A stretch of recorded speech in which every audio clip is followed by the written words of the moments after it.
Welcome to Real Shame. It's a twice, sometimes more week show where we talk about movies from our list of shame or movie blind spots. But this season, we're coming at you with more reviews, more horror, because it's Halloween season. I'm Adam. I'm Andy.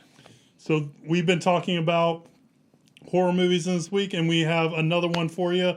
And this one's a classic, and it is Don't Look Now. Don't Look Now. It was a movie that I've never seen. Andy's seen a couple times? A lot. A lot. So why don't you tell us... More than a couple of times. Tell us about Don't Look Now. There's nothing but children out there. It's an nearest hospital. How are you doing? I'm fine. I've been playing with them all afternoon. Talk to the doctor. He says John, Christine is still with us. Christine is dead, Laura. Christine is dead. Of course. I know, but you know the two ladies in the restaurant? Well, they were watching us while we were eating. They kept staring at us. They told me this because they could see sitting between us. They could see Christine sitting between us. This is two people who we don't even know. Listen now. There's one who's blind. She's the one that can see. She's the one that has the second sight. And she's blind. She described to me Christine's red plastic Mac. Laura. John! Laura. Listen, I'm perfectly all right. In fact, I haven't felt as good as this in months and months. I feel really fine. I don't need pills. I'm not going crazy. I feel really great. Don't Look Now is a movie from 1973. It stars Donald Sutherland and Julie Christie as John and Laura Baxter. They once again have it's kind of a theme from this week. They have something terrible, a terrible family tragedy happen to them at the beginning of the film. John is basically kind of like an architect sort of guy. He restores churches. At least in this movie, he's restoring an old church in Venice. So he and his wife pack up and go to Venice, where he can work on this church, restoring this church. They have a son that they leave back in England, basically like in a boarding school. While they are in Venice, they meet two elderly sisters who are, I already forgot, I've seen this movie so many times, I completely blanked on their names. We'll get to their names in a minute. It doesn't matter for the purposes of plot synopsis. But they meet these two elderly sisters, Wendy and Heather. There we go. I totally went blank for a second. I believe it's Wendy and Heather. But they meet these two elderly sisters, and one of the sisters is blind, but she can see second sight. She has a psychic ability. She does. And through the course of the movie, she kind of has some prophecies or some visions that she sees, and various things kind of happen to these characters. Again, won't really get into too much without spoiling anything until we get into the spoiler section of the episode. But it's a very effective kind of, almost like gothic kind of. So I have the DVD here in my lap. It's described on this as a psychic thriller. If you can see that, a psychic thriller. This is what the VHS box originally looked like. In the VHS box the VHS that I originally rented way back in the day, probably around 1995 or 1996. Been a long time. But the movie is directed by a guy named Nicolas Roeg, Roeg. I hope I'm saying that correctly. I actually watched a special feature on the Criterion Blu-ray with Danny Boyle and Steven Soderbergh, and they both say Nick Roeg, basically kind of fast like that. So I assume they know what they're talking about. He started off as a cinematographer. He directed Walkabout, The Man Who Fell to Earth, also in the 1970s. He would later go on to marry Teresa Russell, who is an actress. He made several films with her in the 1980s. He just passed away, I think, in 2018. So he worked all the way up until pretty late in life. The movie itself is adapted from a short story by Daphne du Maurier that was written in 1971. Daphne du Maurier also wrote My Cousin Rachel, which I think I told you I watched the Olivia de Havilland My Cousin Rachel not too long ago. She also wrote Rebecca, which Alfred Hitchcock made into a film, and wrote The Birds, which Alfred Hitchcock also made into a film, as well as Jamaica Inn. We might be watching. We might be watching it. So again, I've seen this movie quite a number of times, and I have quite a number of things to say about it. Yeah. But before I dive into all of that stuff, and before we get into spoilers and everything else, what kind of were your thoughts on Don't Look Now? No pressure, now that you know that I've seen it like 100 times. No, I think this is going to be another one that you're going to be disappointed me in. Maybe not. I mean, So I knew nothing about Don't Look Now. With these movies I haven't seen for this podcast, I'm trying to avoid plot synopsis. I'm trying to avoid trailers and all that kind of stuff. So I kind of go into them blind and stuff like that. Mm-hmm. And I just think ultimately this movie's just not for me. It's just, I can tell that it's well done and well crafted and the acting is good, but I just ultimately it's just not my cup of tea. I think I quit. Yeah, he's done. This is the last episode. I think it is a little melodramatic, but I do think maybe that's more of its time, a little bit. And I think, and he cross cuts a lot. Like he'll show one thing, and then you show another, and then you show one thing, and you show another, and it was kind of confusing a little bit because like when they go to Italy, I thought it was almost and we don't see the sun there. I thought it was almost like what happened before, what happened before they were living at the house. Like I thought this was going to be like a build up to that, right? Mm-hmm. Because I don't think this is spoiling it, but it's implied that Donald Sutherland also might have a little bit of foresight, mystic powers, and I thought, and the way he reacted to that, what happened in the first scene. So I thought we're going to know why he acted that way, because we're going to get this kind of preliminary part. We're going to see what led to that. And you don't. So that was kind of, that's not against the movie. It was just where my head was at whenever we went there and stuff like that. So, and then even while they're in Italy, there's a lot of like cutting from one character to another and stuff like that. And it just, that I didn't really get on board with that. So, ultimately it just wasn't for me. Like I didn't get a whole lot out of this movie.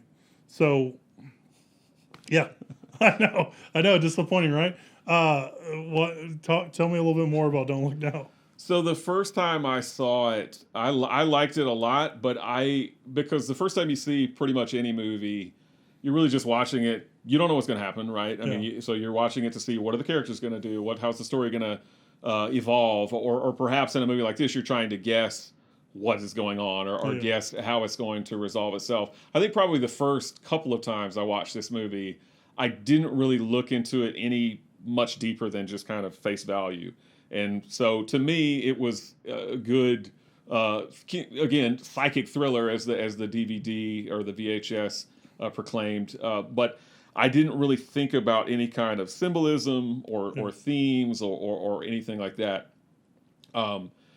Before I get into what I now see in the film, or once I started to watch the movie with a little more analytical eye, I'll go ahead and say the Rotten Tomato stuff so we can go ahead and get into the spoilers. Okay, because there's so much of this, I can't tell what's a spoiler and what's not. I'm cool. Probably most of it is. It's 94% fresh on Rotten Tomatoes, with 76% audience score. Roger Ebert gave it 4 stars. They did not review this on the show because the movie predates Siskel and Ebert's any of their shows. And Linda Moulton gave it 3 stars. Okay. So spoilers probably galore. Yeah. But that's fine. Yeah. Again, I cannot stress this enough. Watch the movie before you do this. He may be lukewarm on it or not really like it that much. I absolutely love this. This is actually one of my favorite movies of all time. I don't necessarily just think of this movie as like a great horror movie. I just think it's a fantastic movie. It's probably, I don't think it's going to be in my top 10 movies of all time, but probably top 15. Wow. The very least, maybe top 20. I absolutely adore this movie. But again, the first couple of times... Spoilers. Big time spoilers. So please watch this. Yep. Please watch this movie if you've not seen it before you see the rest of this, because I'm just going to give everything away. I have to, as I'm kind of dissecting it. Again, the first couple of times that I watched this movie, I thought it was good. I mean, I liked the way that it was shot. I liked, the acting. I thought it was creepy in its own way. When you see, so at the beginning of the film, John and Laura Baxter's daughter dies. She drowns. And as you pointed out, Donald Sutherland kind of knows. He kind of looks up from these slides. So he's looking at slides for this church that he's going to restore. And on one of the slides, there is a red hooded figure sitting in the pew of the church. And that is extremely important later on in the movie. But when he just kind of looks up out of nowhere and just senses that something is wrong, he runs outside, and his daughter is basically drowned because there's no saving her. Also wearing like a red leather. She is wearing a very suspiciously like the red. It's a red plastic raincoat in England. They call it, and probably in other countries they call it a mac. So a red plastic mac is what they refer to it as in the movie. But so she's wearing this red plastic mac. So is this little hooded figure in this church slide that he's looking at. But you don't know when you see that part of the movie why he knows that something is wrong. And as you said later on in the movie, do we know why? Well, it's because he's psychic. Because he could see it. Okay. So later on in the movie, when his wife meets these two elderly women, one of them is psychic, and she says that your husband has a little bit of the gift, or he has some of the gift. And it's significant. At the beginning of the film, we don't see him have a vision. Like we just see him look up. We don't know why he looked up. It's completely unclear to us at that point. And when his wife meets the two elderly sisters, he dismisses all of it as complete BS, right? He's like, you can go have your seance with them. Our daughter is dead. Because the sisters try and tell his wife that their daughter, that they see, or the one that's psychic says, I've seen your daughter sitting between you, and she's laughing and she's happy. So Christine is very excited because obviously these parents are consumed with grief and are extremely depressed and down after what has happened to their child. Again, they still have one child left back in England, but you basically don't see him much the rest of the film. But when the elderly woman or the elderly psychic lady tells her, I've seen your child and she's happy, Christine gets very excited. John, on the other hand, Donald Sutherland is like, this is crap, go have your seance. So they have a seance to try and communicate with the daughter. John still doesn't believe it. He thinks it's all hogwash. He only really starts to believe when they tell him that his life is in danger. And then the thing at the church. And then, he's on a scaffolding at a church and he almost falls to his death. Yeah. Then he really starts to believe. And it's at that point, he's fully into it. He's fully bought into it, and his visions are clear. And he ends up seeing a vision which, had he not seen it, so don't look now, had he not seen it, he would probably live. But because he sees this vision, it directly sets events into motion that brings about his death at the end. And you're talking about the vision is that he sees his wife on the boat with the sisters and because we see that shot kind of repeated at the end, right? Yeah, right. Okay. Because he sees a vision of his wife on basically a funeral boat when she's supposed to be back in England. And again, but at this point, he kind of is sort of believing in what these psychics say, and he doesn't know that it's a vision. Yeah. But he sees it clear as day, and we as the audience see it too. Unlike the beginning of the movie, we just saw him look up because he had a feeling. Now everything is starting to become crystal clear. So, and again, if he does not see that funeral boat, he probably doesn't die. Because he, at that point, is convinced that his wife is back in Venice. He spends all this time with the police trying to find the two elderly women as well as his wife. He does find the elderly women. He walks the blind one back to their hotel, which they switched hotels. And again, I'll get into that, which I think is kind of funny. He walks the blind lady back to his hotel, and as he's walking out, he sees the red-hooded figure that he saw in the slide at the very beginning of the movie. And by this point, he's convinced that that's his daughter because now he's fully into the psychic thing. Oh, really? It's interesting that I didn't get that.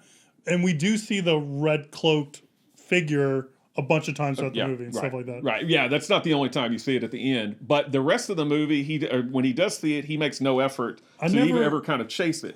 I never believed that he bought in on the psychic thing. And kind of like I said a little bit earlier, I always thought that they said he does, but I never got the idea that he did. I don't think that he still thinks that I don't think that he buys into the fact that he's psychic, but he thinks that there's something to it. Like because at first he thinks that this lady can't see anything, like she's full of shit. Yeah. But when she tells him that his life, or she tells his wife actually that her husband's life is in danger, and she communicates that to him, he still thinks it's bullshit. And then he almost dies, and he's like, okay, maybe it's not bullshit. Yeah. I don't think that he ever goes, okay, yes, I am psychic. Because I don't think that Laura ever tells him that he has psychic ability. I think the lady she just tells his wife. Yeah. I think the lady tells his wife, your husband has the gift, even if he rejects it or even if he doesn't know it. Yeah. I don't think, I can't remember if she ever actually tells him that lady said that or not. I don't think that she does. And I think, I also think this movie has a lot of red herrings in it. Like, I feel like the police captain guy comes off as super creepy. And then also, like, the priest comes off as, like, very suspicious and, like, creepy. And then, you know, you have those two ladies that you really can't tell, the sisters, you can't tell what they're getting at and stuff. And then also you have this whole backdrop to someone's actually murdering people in this town. There's a murderer loose, kind of like, I would think, like, Jack the Ripper kind of thing going on, stuff like that. So you kind of have all this stuff going on. So I kept on waiting for the priest to turn into the murderer, or for the cop, because the cop, like, he was super sinister, like the way he kind of acted and stuff on screen. So did you read the IMDb trivia at all? No. Okay, so apparently, and I've never, I don't think, read it until I was preparing for this episode. But what I read, if this is accurate, that guy didn't speak any English at all. So they just gave him his lines. So he just is speaking them without having any idea what he's saying. Okay. And that's why he comes across as weird. Yeah, he comes across as kind of sinister in a way. And the other thing that they did in the movie is that there's no subtitles for the Italian. Yeah. Speaking at all. And I do think this, like we saw with Who Could Kill a Child, his understanding of Italian, I feel like, grows and contracts as grows and contract or shortens as the movie needs a little bit. There's times where he's like speaking like I feel like he's speaking in full Italian sentences and, you know, ordering and stuff like that. But then, like, when he goes back to the hotel that's closing, he's like, manager. And the guy's like, oh, up there. And then, like, he's talking to the guy and he's like, oh, and when he's trying to find the sisters, he's all like, do you guys speak English? Do you speak English? You know, and stuff like that. And I'm like, we've seen him have like lengthy conversations in Italian. Like, I would think maybe it's emotions and stuff like that, but I would think he would be competent enough to kind of have those conversations. Like, so that kind of, like, you know, it was just one of those things that was really weird to me when I was watching it. I don't get that, but maybe I'm biased, because I don't think he ever has a really lengthy conversation. He talks to, like, his workers and stuff. Like, he's like, yeah, si, domani, which I believe is tomorrow, stuff like that. But I don't know how good his Italian is. I think it's semi-passable. But anyway, so I went on a tangent. We've talked many times, maybe not on the show, but you and I have talked many times about a lot of times people watch movies and they see a lot that the director probably didn't intend. Yes. Right? Yes. People take things away from, did you see? I'm pretty sure the director was trying to say this or whatever. And again, that's probably not a bad thing. It's kind of like when you listen to music, you know, lyrics mean different things to different people. You take away your own thing from it. But I groan sometimes when I hear people talk about, the such and such, the door handle represented freedom, and I'm like, really, you look that deep into it? Like, that's me. I don't every think time so. anyone wants to talk to me about Interstellar, but I just cue eye roll. But I feel like this is a film where it actually is accurate. Okay. There is, I feel like, a lot of kind of symbolism in this movie, maybe subtext, whatever. Themes, motifs, whatever, all those kinds of things, because I think that Nicolas, and I think I've seen a few of Nicolas Roeg's other films, and wouldn't say have quite this much detail or thematic kind of things in them, maybe. Not saying that they aren't good. I think Walkabout is fantastic. Man Who Fell to Earth is a little strange. Is that the David Bowie one? Yeah. But I think that Nicolas Roeg did plan a lot of what is in this film, at least that I see. Now, I was reading some of the Wikipedia analysis and some other analysis on the internet, and some of it I was like, that's a bit of a stretch. Yeah. So I didn't really include that stuff in my own notes. But these are kind of the things that I feel. First of all, there's a lot of water in this movie. Yes. And it's in Venice. Well, exactly. But there's a lot of reflections, right? Yes. There's a lot of reflections in the water, and there's a lot to do with sight, starting with the title, Don't Look Now. And again, the water, the reflections, I think that's open to a lot of interpretation. I wrote down reflections are perhaps visions of ourselves that aren't clear, as in like psychic visions. At first, they're kind of unclear. Maybe that he has, they're just a fleeting moment. He doesn't even know it's a psychic kind of vision. Then later on in the film, he sees definitively a psychic vision, again, that brings about his own death. And again, those are completely kind of open to interpretation. But I do feel like the reflections mean something. Yeah. You know, it's debatable on kind of what that means to you as the viewer. Or perhaps they mean reflections of the past, because obviously they leave behind a terrible tragedy and it does flash back a couple of times to them, like in the car driving away and it's raining, when they're driving away from their house in England. And that's another thing. There's a lot, as you said, there's a lot of cutting in this film. There's a lot of flash forwards and flashbacks and stuff like that. He plays with chronology. He plays with time. Nick Roeg is not the first guy that, did something like that and won't be the last. I was thinking about a movie, a French film called Last Year at Marienbad, this most recent time I was watching Don't Look Now. That movie has scenes, for example, where a guy bumps into a lady and then it cuts to something else, and then it cuts to something else, and then there's another scene, and there's like 45 minutes of screen time elapsed, and then it cuts back to that guy still bumping into her. And it's women. But it's like, did all of that just happen in one of their heads or whatever? I don't think this movie is Don't Look Now, that is. I don't think Don't Look Now is nearly as ambiguous as a movie like Last Year at Marienbad. I couldn't make heads or tails of Last Year at Marienbad. I feel like Don't Look Now is a movie that makes perfect sense as long as you pay attention. I mean, again, there is kind of some flashbacks, and there's scenes where he's climbing up the scaffold or climbing up to get on the scaffold, and it flashes the woman laughing from earlier in the movie. It's just like a fleeting thought. Is that a vision that he's having? Because he wasn't there whenever she was laughing. Only his wife was there. So is that just another vision that he's having? Is it none of the above? Is it just a cut that Nicolas Roeg put in? I don't know. But again, I kind of like all that stuff. There's the famous love scene. We were kind of talking about that a little before. Is fairly, I would say, even still by today's standards, kind of explicit a little bit. It's explicit. It's long. It reminded me a lot of Amalisa, like the I never saw that. Although Amalisa has puppets, but. Yeah, it was. Yeah, they definitely. Yeah, it was lengthy. It flashes to them having because they haven't had sex presumably probably for a long time because they have been angry and depressed about losing their child. So they finally have this moment of intimacy and they begin to have sex. But then it keeps cutting to them having sex, and it cuts to them dressing afterwards to go out to dinner later. And actually, Edgar Wright is a huge fan of this film, and I think I read somewhere one time, like in a book, that people were talking about their favorite scenes for movies, or one of their favorite scenes for movies. He actually brought up the love scene from Don't Look Now as one of his famous. I could see that a little bit in Edgar Wright's kind of the way he likes to move and cut and stuff like that. He definitely likes to tell action through cutting. He also this is a quote that I found of his, says, "Don't Look Now is a masterpiece. I think it's the best edited movie of all time." That's Edgar Wright's take on it. But anyway, getting back to some of the themes, the water, the reflections. It is ironic that they lose their daughter to drowning, and then they travel to a city that's all water. That's maybe not the best decision, but he already was going to go there to work anyway before she dies at the beginning of the film. Obviously, a lot to do with sight. Laura is introduced to the two elderly women at the beginning of the movie because one of them is blind and one of them gets something in her eye and can't see.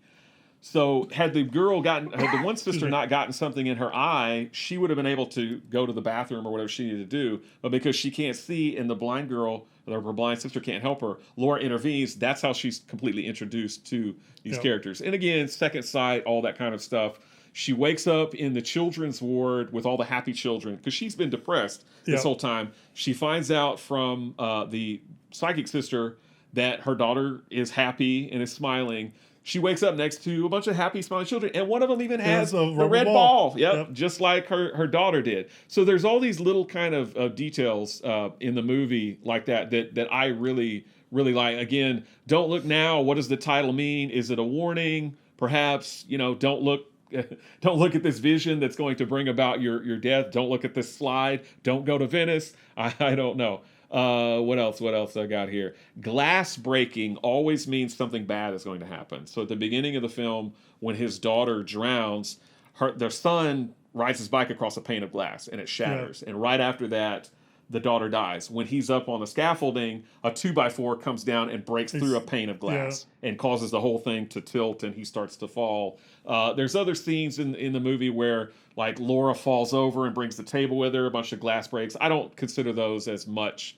Yes, it is glass breaking and it is something bad happening, but I think the main ones are the glass breaking when the kid runs across the bike, the scaffolding, the 2x4, and then at the end, when he finally dies, he kicks the glass out from the window, himself. But yeah, there's a lot of artfully composed shots in this. Again, I think because Nicolas Roeg originally was a cinematographer.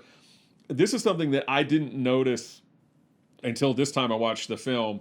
The psychic sister at one point is in the church and she glides past what look like bars, almost like from a jail cell. She glides past that. A few scenes later, when Laura sees them on the street, she walks around the corner to talk to them. The lady is again behind bars, behind what looks like jail cell. And then literally later in the movie, she gets put in jail.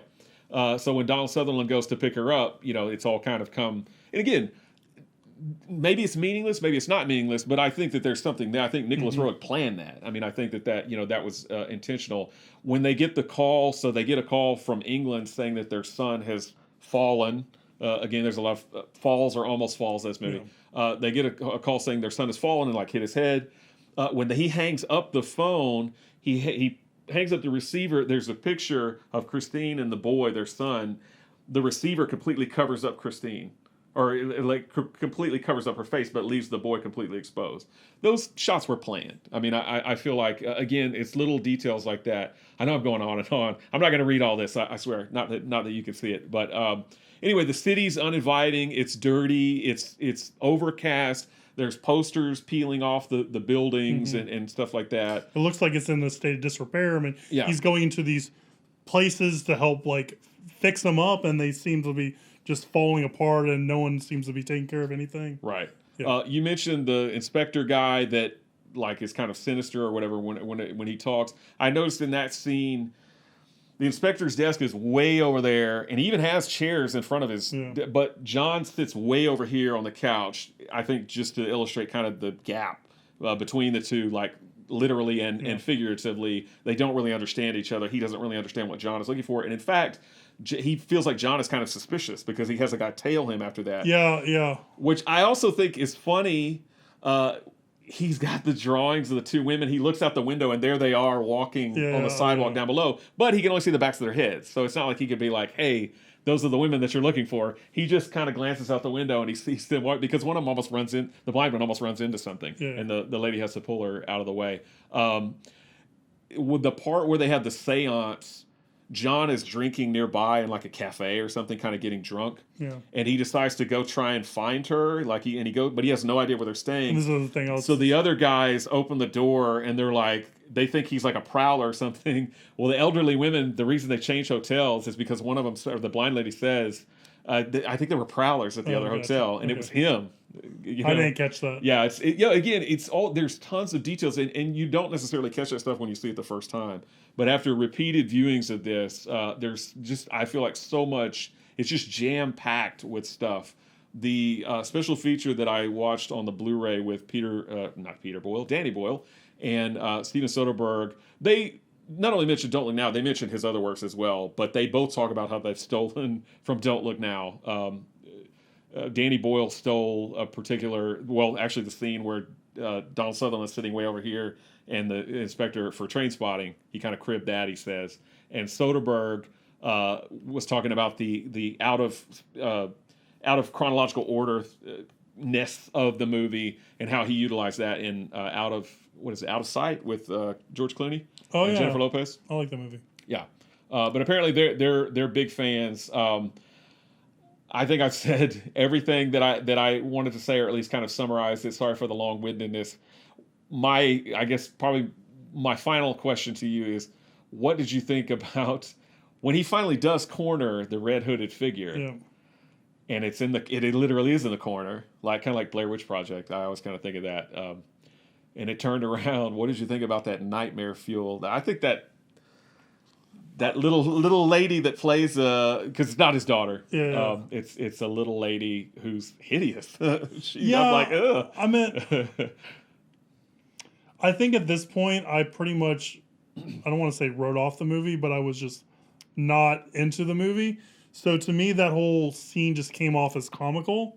Because you turn around, you have this little person that's, I think, wearing makeup, or maybe not, that just has this witch's kind of hideous wrinkled face. She looks almost like a witch. And then she goes to cut him, but it's just it feels very place the knife against his neck, pull the knife like this. So like it doesn't read as like a realistic movement. It just feels like he's giving her direction to do it, and they're filming it, and that's the best shot they had, So I think at that point I just was just not into the movie. So for me, I was just like, oh, I guess that explains why there's a little red coat running around, because like I wish the story just didn't work for me.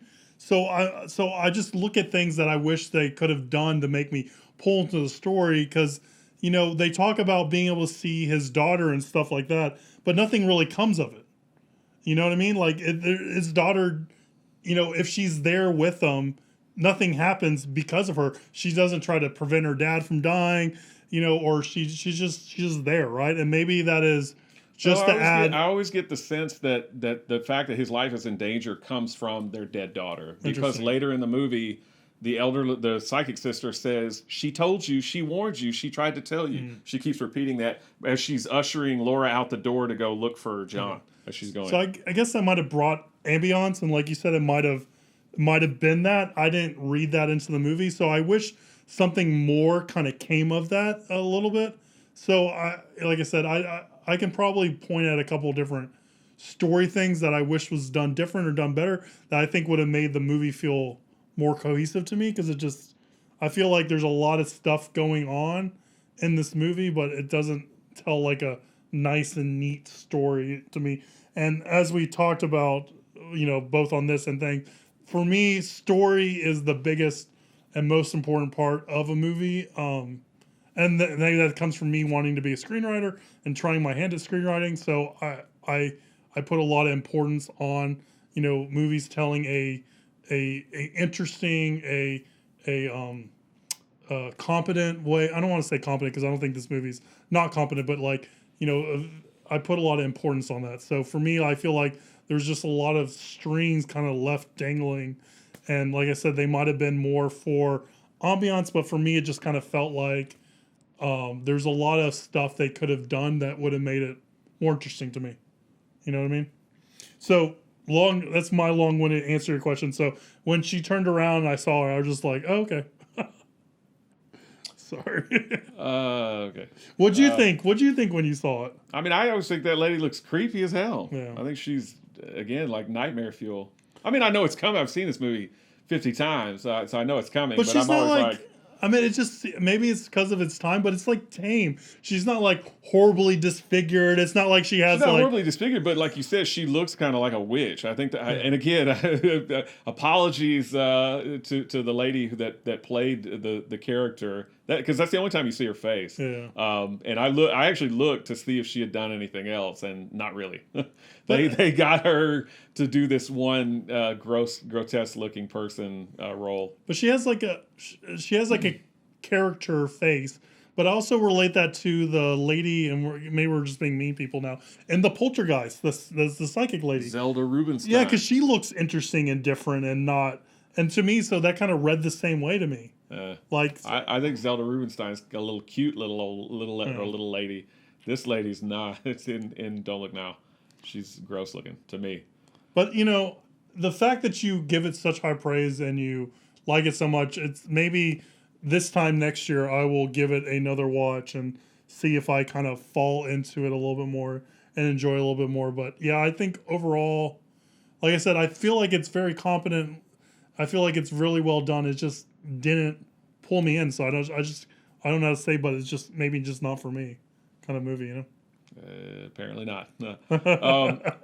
So podcast over. I read that in a recent Time Out magazine poll conducted amongst 150 industry experts, including, I think these people were all British directors and actors and actresses and newspaper and magazine critics from the UK, Don't Look Now was voted the best British film of all time. Wow. So I'm in the minority. Stick that in your pipe and smoke. Hey, you know what? I never said I'm a professional, and maybe I'm a terrible critic. But anyway, don't listen to him. Listen to me. Watch Don't Look Now. Well, don't watch it now if I've just told you everything about it. But hopefully, if you have seen it, you enjoy it. And if you haven't, then you're on his side. And that's bad. That's bad. Don't be like me, guys. All right. Well, that was our review on Don't Look Now. If you feel like I'm wrong, shoot me an email, realshame@gmail.com. Leave a comment below. Let's start a discussion. What symbols are you seeing in the movie? What themes are you seeing? Let's talk about them below. I think that'd be kind of cool. Like, subscribe, share, do all that social media stuff, because that does help spread the word of the podcast. We post on social media at Real Shame and all that kind of stuff. And stay tuned next time and next week as we go down some more horror movies. And we'll see you next time, guys. Bye.